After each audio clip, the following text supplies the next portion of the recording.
জ্যোতিষ শাস্ত্র না বিজ্ঞান, এই নিয়ে যথেষ্ট তর্ক থাকলেও কমিউনিস্টরা কিন্তু জ্যোতিষ চর্চার বিরোধী, অথচ আর্থিক কারণে সিপিআই কার্যালয়ে ভাড়া দিতে হচ্ছে অ্যাস্ট্রোলজারকে।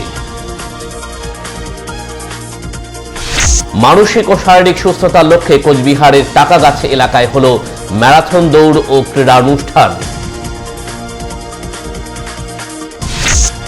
দুঃসাহসিক চুরির ঘটনা ঘটল খাগড়াবাড়ি পরেশকর চৌপতি এলাকায়। খোয়া গেল স্বর্ণালঙ্কার ও নগদ টাকা।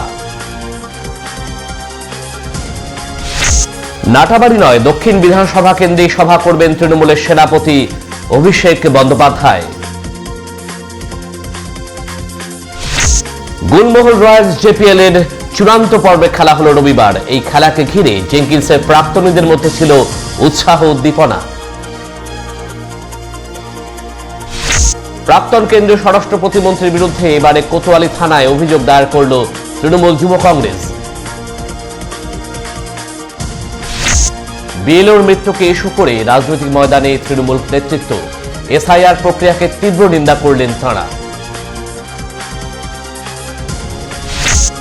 চড়ুই ভাতিতে মাতল সিদ্ধেশ্বরী এলাকার সাধারণ দুস্থ মানুষ। কোচবিহার সৎকার সমিতির উদ্যোগে হয় এই বনভোজন।